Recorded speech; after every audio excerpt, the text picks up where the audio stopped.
오늘은 하나님을 아는 지식이라는 제목으로 하나님 말씀 증거하겠습니다. 이제 청년들을 신방하기 위해서 지하철역을 다니다 보면은 몇몇 신기한 광경들을 목도하게 됩니다. 지하철 벽면에 저는 누군지도 잘 모르겠어요. 그런데 지하철 벽면에 아이돌 가수 얼굴이 크게 붙어져 있고요. 그 밑에는 그 가수 이름을 써 있으면서 이렇게 축하 메시지가 있더라고요. 누구누구야? 생일 축하해. 저는 누군지도 사실 잘 모르겠습니다.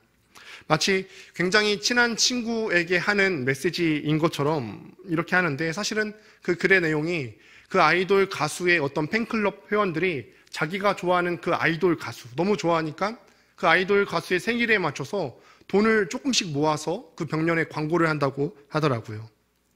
또 한 번은 한 고등학생이랑 이야기를 나눈 적이 있습니다. 그랬더니 BTS 이야기를 시작하는데, 정말 BTS라고 그 유명한 아이돌 그룹이 있지 않습니까? 정말 끝도 없이 하는 겁니다.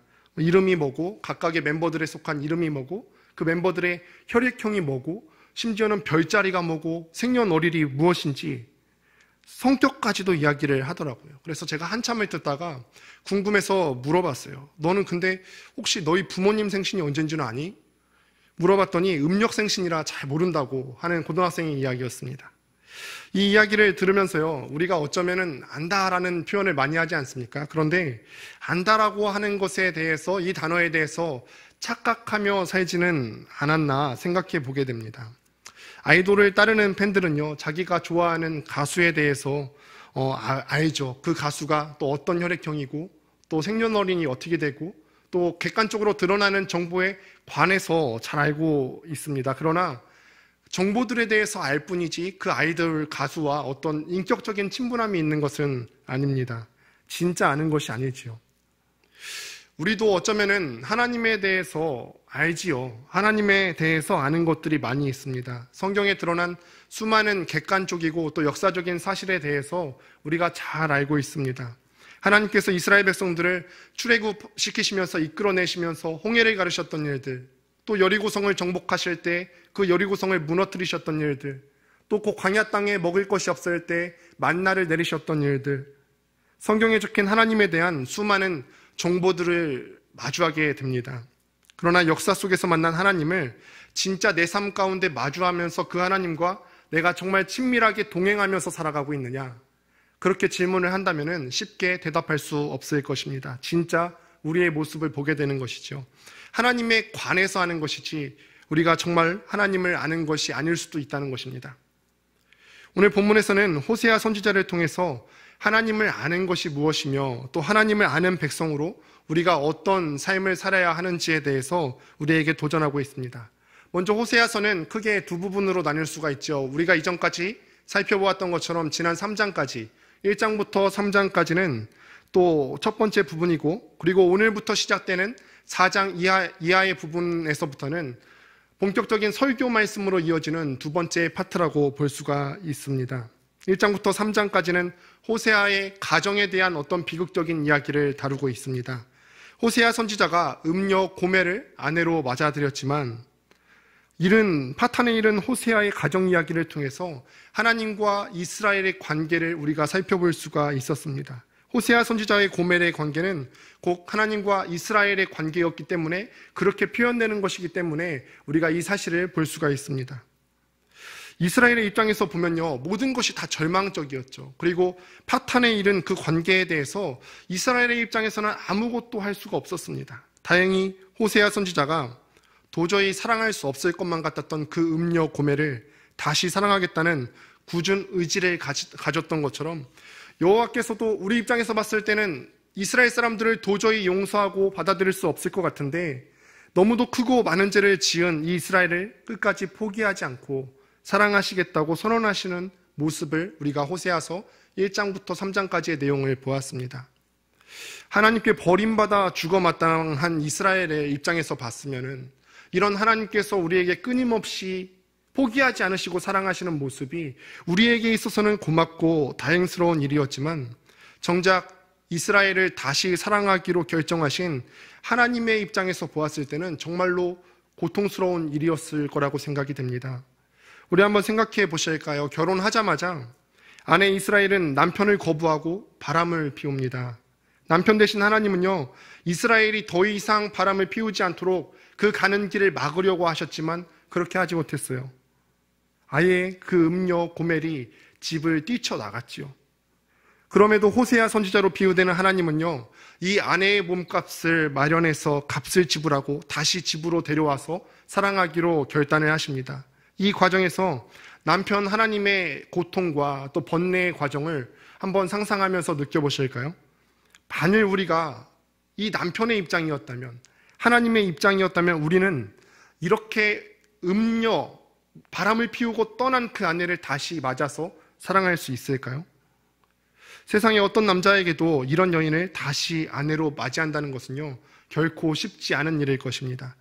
이 생각을 해보았습니다. 하나님께서는요, 나를 떠난 그 이스라엘 사람들을 다시 사랑하기 위해서 얼마나 많은 눈물을 흘리셔야 했을까요? 우리는요, 여호와가 하나님이시기 때문에 그분에게는 용서와 사랑이 굉장히 당연하고 쉬울 것이라는 생각을 하죠.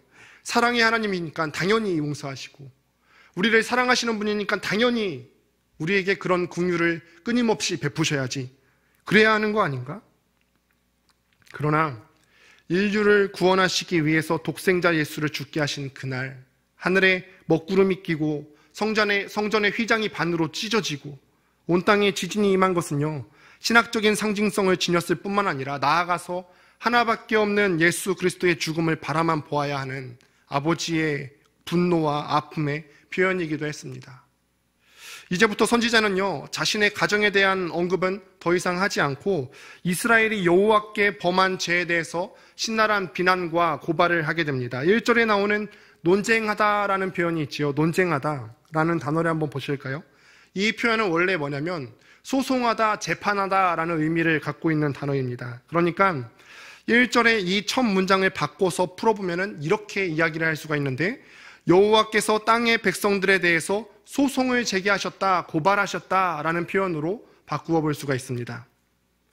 지난번에도 말씀을 드린 적이 있지만 이 장면을 보면은 마치 법정에서의 검사가 피고를 증인석에 세워놓고 그의 죄를 낱낱이 고발하고 여러 가지 증거로 이 피고의 죄를 입증하는 듯한 그런 장면의 모습입니다. 전 이 모습을 보면서 우리도 동일한 자리에 있을 수 있다는 생각을 해보게 됩니다.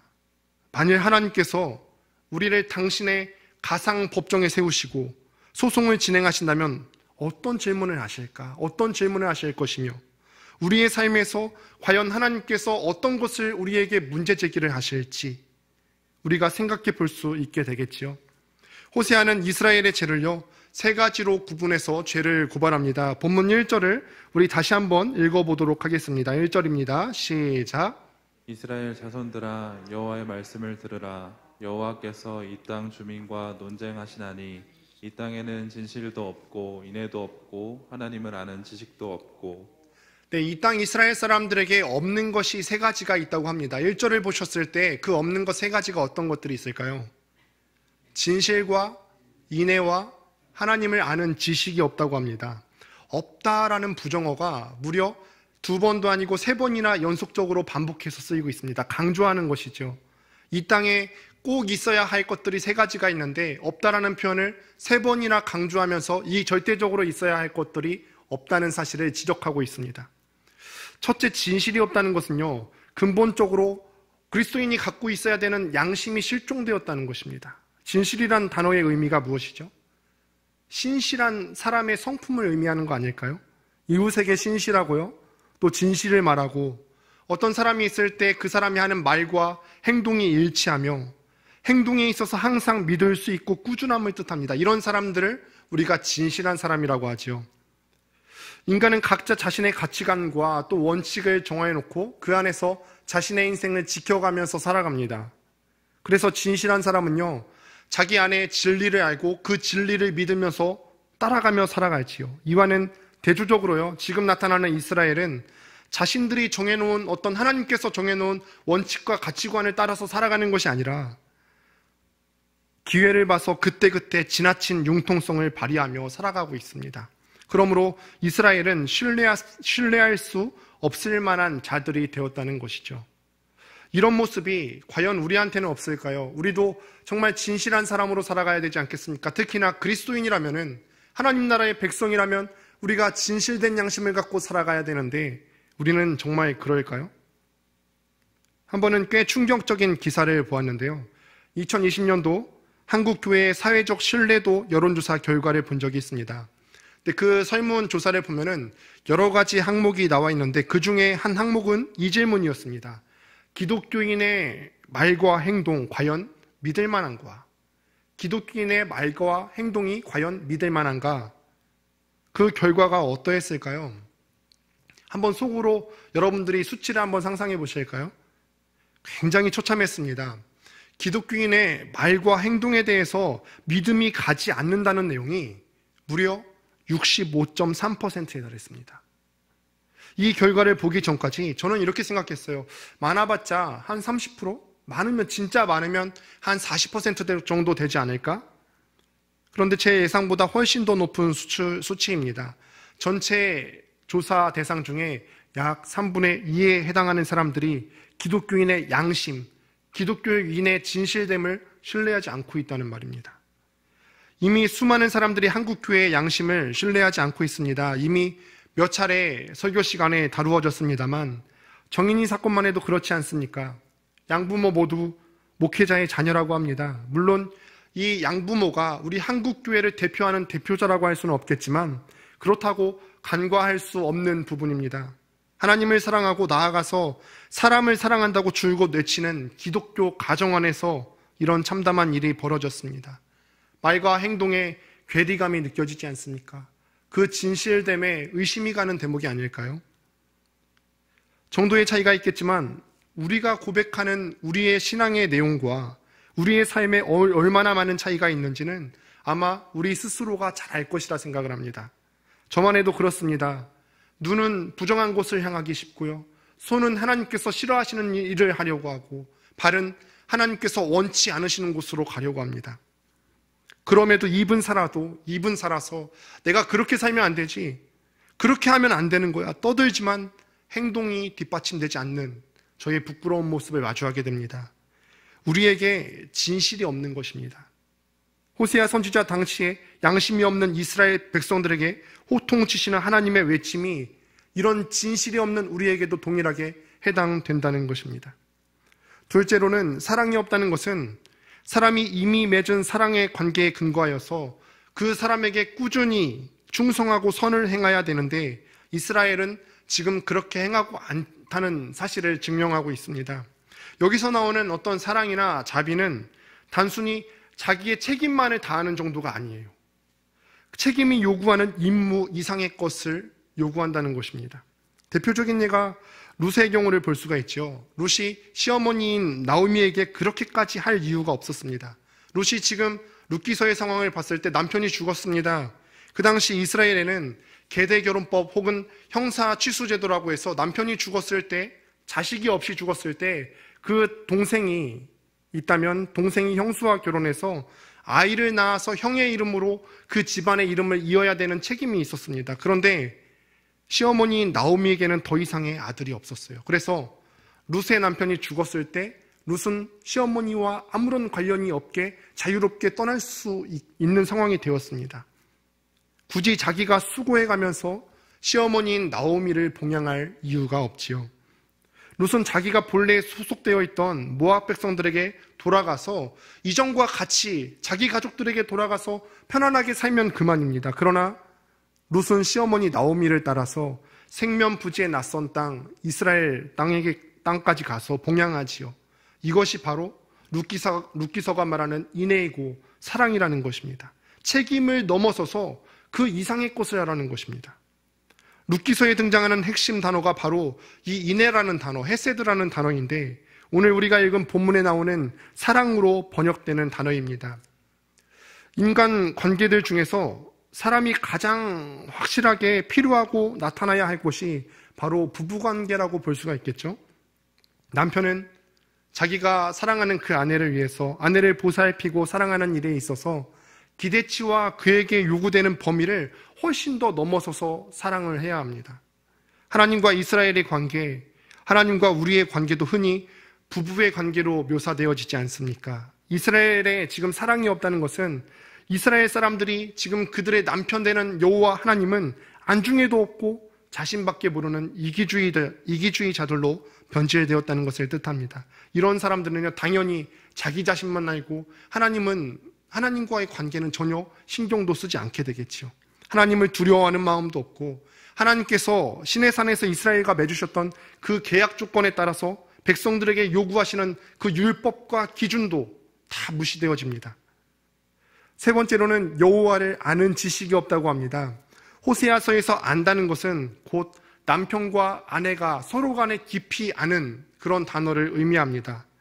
이스라엘이 하나님에 대해서 알기를 아내가 남편을 아는 것처럼 해야 하는데 이스라엘에게는 지금 하나님을 알 때 이런 의지도 없을 뿐더러 열정도 없는 것입니다. 우리가 하나님을 안다고 하는 것은요, 객관적인 것과 또 주관적인 체험을 말합니다. 이스라엘은 객관적인 하나님에 대한 지식을 어떻게 얻을 수 있을까요? 제사장들이나 혹은 그 당시 리더십들에게 배울 수가 있었겠죠. 말씀을 통해서 객관적인 하나님의 정보에 대해서 알 수가 있었을 것입니다. 그러나 이스라엘은 바알을 섬김으로써 하나님에 대한 그 객관적인 지식조차 갖추지 못했습니다. 만일 이스라엘 사람들이 이 하나님에 대해서 객관적인 지식을 올바르게 알았더라면, 올바른 이해만 있었더라면 결코 우상에게 절하는 일은 없었겠지요. 더 나아가서 이스라엘은요, 자신들의 그 삶 가운데서 하나님을 실제적으로 체험할 때만 생기는 주관적인 체험도 없습니다. 우리가 하나님에 대해서 우리의 머리로 알았더라면 그 내용을 삶으로 살아가면서 하나님과 사귀어서 살아가야 되는데 그 경험적인 지식이, 주관적인 지식이 이스라엘 사람들에게 전무하다는 거예요. 제가 아내를 처음 만났을 때 아내에 대한 정보를 관심을 얻고자, 환심을 사고자 아내에 대한 정보를 많이 수집을 했습니다. 혈액형은 뭐고, 또 좋아하는 음식은 무엇이고, 좋아하는 커피 스타일은 뭐고, 또 좋아하는 가수도 있더라고요. 가수가 그 당시 G.O.D의 윤계상이라는 가수를 굉장히 좋아한다 하더라고요. 그래서 저는 윤계상을 별로 좋아하지 않습니다. 하여간에 그런 정보들을 제가 객관적인 어떤 정보들을 다 잊지 않고 기억하려고 수첩에다 적으면서까지 아내에 대해서 배웠어요. 그러나 연애하고 나서 결혼하고 나니까 연애와 결혼은 또 다른 세계더라고요. 새로운 차원에서 아내를 알아가게 됩니다. 결혼을 하신 분들은 아마 다들 이해하시리라 생각을 합니다. 그 전에 내가 이 아내에 대해서 알았던 객관적인 실체들과 정보들이 아무 쓸데없다는 말이 아니에요.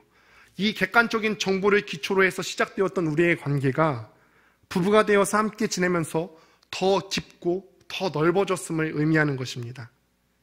하나님과 우리의 관계도 마찬가지지요. 하나님에 대한 객관적인 지식, 성경 말씀에 기초한 그 객관적인 지식에서 시작된 우리와 하나님의 관계는 우리가 날마다 하나님을 의지하며 살아갈 때, 하나님과 동행하며 살아갈 때 더 깊고 더 넓어져야 한다는 말입니다. 그래서 호세아 선지자는 이 후에 나오는 6장 3절에서 이렇게 호소하는데 함께 6장 3절 말씀을 읽어보도록 하겠습니다. 함께 읽습니다. 시작. 그러므로 우리가 여호와를 알자. 힘써 여호와를 알자. 그의 나타나심은 새벽빛 같이 어김없나니 비와 같이 땅을 적시는 늦은 비와 같이 우리에게 임하시리라 하니라. 방금 위에 언급됐듯이 우리가 진실과 또 인애와 하나님을 아는 지식, 이 세 가지는요, 시대와 장소를 초월해서 하나님의 백성들이라면 누구든지 필수적으로 추구하고 또 행동으로 옮겨야 할 것들입니다. 호세아의 비난이 이스라엘 사람들에게 이 세 가지가 없다는 점에서 시작되고 있다는 사실을 보면 이것들이 얼마나 하나님의 백성에게 있어서 중요한 것인지를 쉽게 알 수가 있습니다. 그래서 우리는 끊임없이 우리 스스로에게 이렇게 질문을 해야 하죠. 나는 삶에서 과연 무엇을 추구하고 삶 가운데 무엇을 실천하고 있는가? 이스라엘이 언약 백성으로서 갖추어야 할 이 세 가지 것들을 갖추고 있지 않다면 그들은 과연 지금 무엇을 갖고 있습니까? 선지자는요, 이스라엘을 가득 채우고 있는 것들을 2절에서 함께 이야기하는데 다시 한번 2절 본문 말씀을 읽어보도록 하겠습니다. 시작. 오직 저주와 속임과 살인과 도둑질과 간음뿐이요 포악하여 피가 피를 뒤음이라. 하나님의 백성들의 삶이 거룩하고 경건한 것들로 가득 차 있어야 되는데 이렇게 악하고 더러운 것들로 가득 차 있다는 것입니다. 우리는 항상 경건하고 거룩한 것들을 추구해야 합니다. 아버지가 또 아들이 그 아버지를 닮는 것처럼 우리도 하나님을 아버지로 둔 하나님의 자녀라면 하나님의 거룩하심을 쫓아서 거룩한 삶을 사는 것이 당연합니다. 경건하고 거룩한 것들을 추구하는 것을 멈추는 순간부터 우리의 삶에는 좋지 않은 것들로 채워지기 때문에 그렇습니다.